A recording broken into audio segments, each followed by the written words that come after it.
A live look at Comerica Park, where the tarp may be down, but the countdown is on until the Tigers and the Seattle Mariners face off in Game 3 of the American League Divisional Series. That does top our news this noon. Thank you so much for joining us. I'm Rhonda Walker. The Tigers return home for the first time actually since September 22nd after splitting the first two games of the ALDS. It was an easy off day for both teams on Monday as they gear up for games 3 and 4 here at home at Comerica Park. It will be Jack Flaherty on the mound for the Tigers.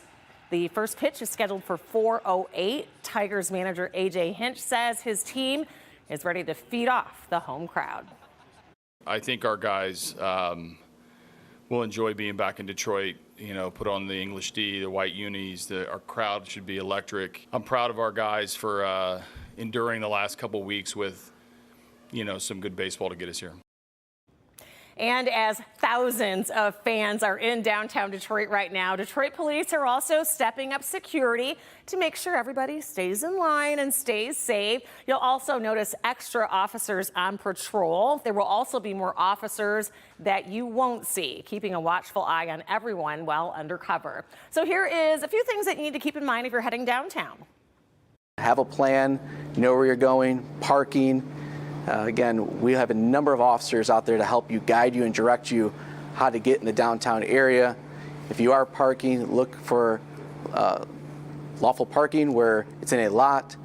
Please don't leave valuables out in plain view. Don't become a target.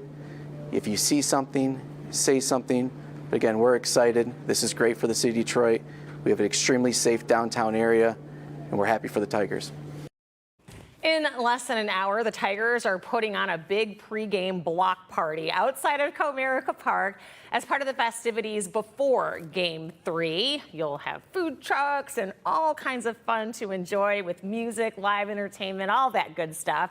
But what about inside the ballpark? Let's just say you should save your appetite. As J. Scott Smith shows us, expect to see a lot of orange inside the park as well. When you come out to Comerica Park today for Game 3 of the American League Division Series, you're going to notice a little bit of a color shift. A lot more orange is being leaned on for this game. And to explain where the orange out is coming from, here's Asia Golston. Now, Asia, you've got your great Tiger orange on right now. An orange out. We're so used to the dark navy, the old English D, which are, of course, quintessential parts of the Tigers. But this orange is actually leaning in a little bit more to the Tiger being there and an extra part of the brand. Yeah, when we went into planning for the postseason, we wanted something that was very unique to the Tigers. So regardless of who we were playing, we wanted to make sure that there were no doubts about who fans were going to stand. So we wanted to lean into the orange. It's vibrant, it's electric, it's loud. If you're not from here, it's almost overwhelming, and that's what we want. And it would be great to make sure the Tigers and the Tiger fans are overwhelming. Some of the things we've got here, of course, first and foremost, anybody, if you're an 80s baby from Detroit, this looks very familiar to you. It's bringing back this logo. I've noticed more of the Tiger over this season, little by little, has started to kind of integrate its way back into the brand, regardless of the color of the gear, too. Yeah, we have a few different variations of the Tiger, and we want people, when they put on this gear, it's either from your era or it's your favorite one. We've ran a logo contest in the past, and fans have said, like, this is my one, this is my favorite one. So we want to make sure that we have a variety for fans to choose from. So when people come out here today and they go through the D shop, because that's the other thing I've kept hearing is that, well, we don't have a lot of orange gear. We don't have a lot of orange gear. We've taken care of that. It's all right here. So let's go through some of the things we got here. Yes, so we have this Wild Collective ladies jacket, which I'm a huge fan of because it's sequins, it's loud, it gives the little premium look for my fashionable ladies. But we also have some things for the fellas. We have this Pro Standard tee. I have on the women's version. Super cute fit, ladies. It's a small, and it actually fits as a small. We know that that's important.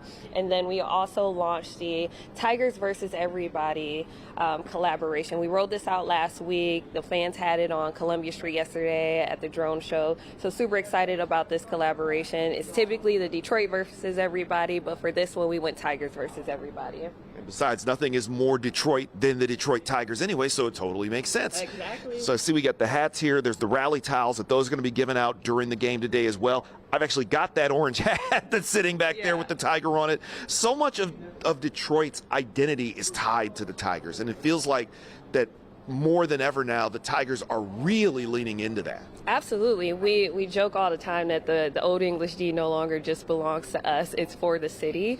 And we want to make sure that fans, when they get a chance to dress themselves, that they have a variety of options. You don't have to stick with just one hat. We have a whole wall of Old English D hats for fans to be able to get their hands on.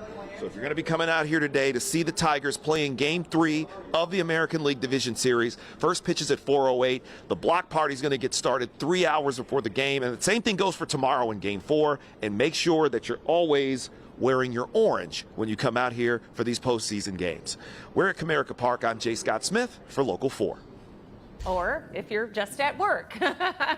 Our other top story, of course, is timing out the rain on radar so we can get it out of here in time for the game. You see Exact Track 40 radar right now with a little rain over the city of Detroit. So let's get to Ashley to see when it's moving out.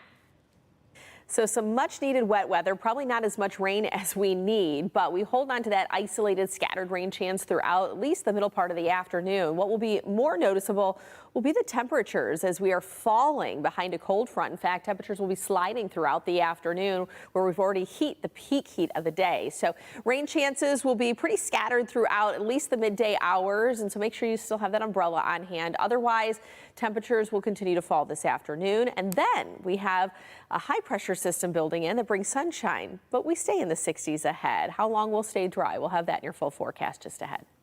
All right, Ashley, we'll see you here in a few. Meanwhile, here at noon, a hearing is underway to determine if two legal guardians will go to trial for the murder of a 9-year-old boy.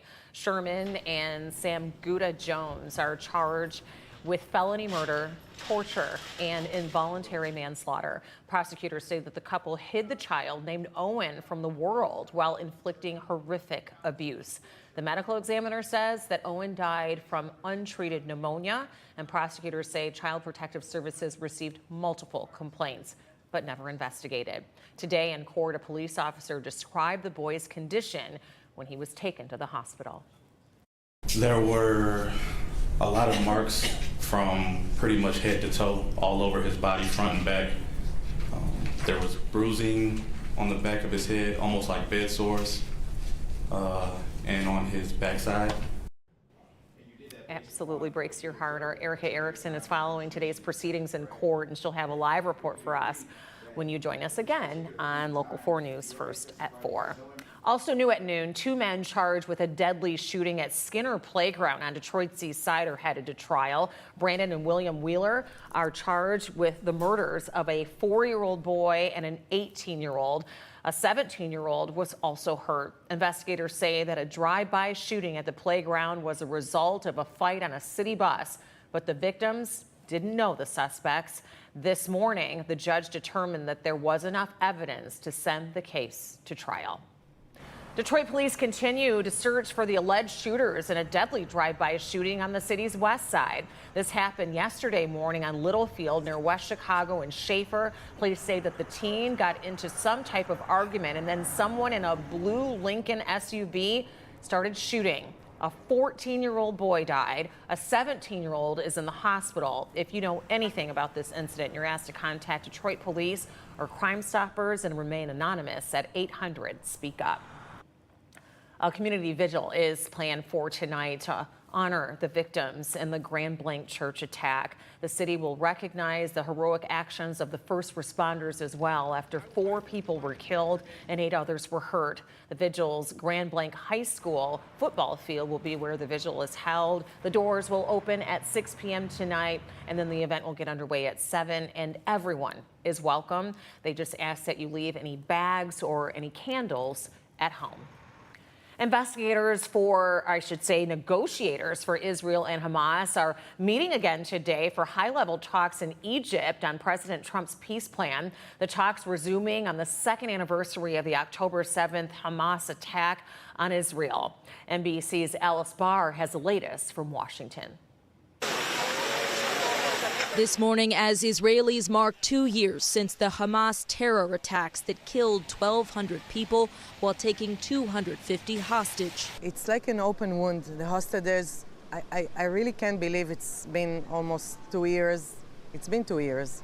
And Palestinians pray for an end to the war that followed, killing more than 66,000 in Gaza.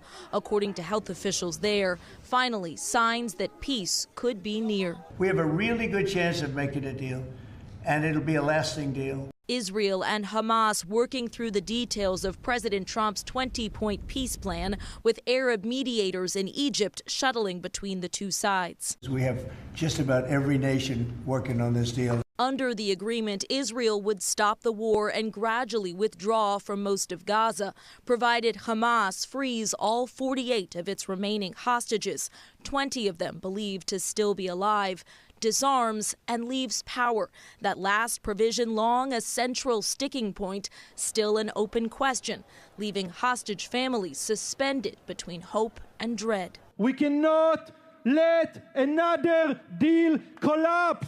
NBC News chief foreign correspondent Richard Engel spoke to one freed hostage about the day that changed everything. I was here on my bed, and my wife was here on the ground. The painful months held captive in a tunnel and the urgency for those who remain. Bring all of them, all of the hostages, and finish this war. A plea echoing across the region and the world.